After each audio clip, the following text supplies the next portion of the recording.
நிகிதா சாதாரண ஆள் இல்லைங்க. அரசு வேலை வாங்கி தரேன்னு சொல்லி பல பேருகிட்ட கோடி ரூபாய மோசடி செஞ்சவரு.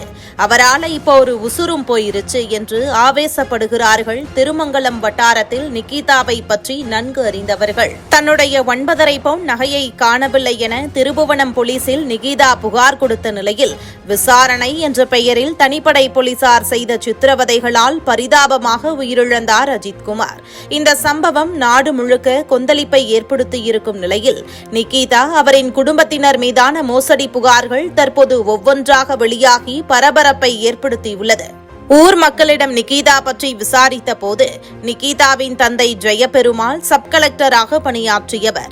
அதனால் அவர்களின் குடும்பத்தினருக்கு அரசு உயர் அதிகாரிகள் பலரும் பழக்கம்.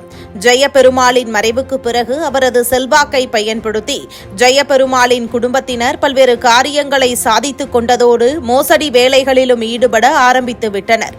குறிப்பாக ஆலம்பட்டியில் உள்ள தங்களது வீட்டை விற்பனை செய்யப் போவதாக கூறி ஒருவரிடம் 25 லட்சத்தை ஏமாற்றிவிட்டனர்.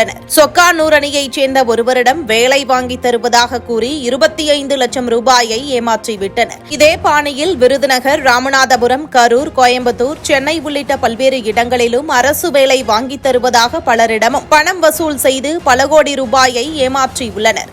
நிகிதாவின் தம்பி கவியரசு அக்காவின் மோசடிகளுக்கு துணையாக எப்போதும் அடியாட்களுடன் தான் வலம் வருவார்.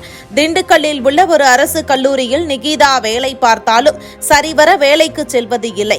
நிகிதாவின் நடவடிக்கை பிடிக்காமல் அரசியல் புள்ளியான முதல் கணவர் விவாகரத்து செய்துவிட்டார். 2வது கணவரும் நிகிதாவுடன் வாழாமல் பிரிந்து விட்டார். எனவே தாயார் சிவகாமியுடன் ஆலம்பட்டி வீட்டில் வசித்து வருகிறார் என்றனர். 2011ஆம் ஆண்டு பச்சகோபன்பட்டியைச் சேர்ந்த ராஜாங்கம் என்பவர் திருமங்கலம் காவல் நிலையத்தில் தன் மகனுக்கும் உறவினருக்கும் அரசு வேலை வாங்கித் தருவதாக கூறி 16 லட்சம் ரூபாயை பெற்றுக்கொண்ட நிகிதாவின் குடும்பத்தினர் ஏமாற்றிவிட்டு தலைமறைவாகிவிட்டனர் என்று புகார் கொடுத்திருக்கிறார்.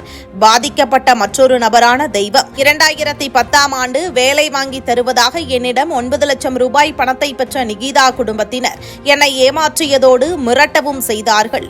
அவர்களால் இன்று சாப்பாட்டுக்கே வழியில்லாமல் கஷ்டப்படுகிறேன் என்றார். தென்னிந்திய ஃபார்வர்ட் பிளாக் கட்சி தலைவரான திருமாரஞ்சி பேசும்போது 21 ஆண்டுகளுக்கு முன்பே நிகிதாவின் திருமண மோசடியில் நானும் பாதிக்கப்பட்டேன். திருமணம் செய்துவிட்டு பின்னர் வரதட்சணை மோசடி புகார் கொடுத்து வழக்கு தொடுத்து 10 லட்சம் 20 லட்சம் என மிரட்டி பணம் பறிப்பதுதான் நிகிதாவுக்கும் அவரது குடும்பத்தினருக்கும் வேலை.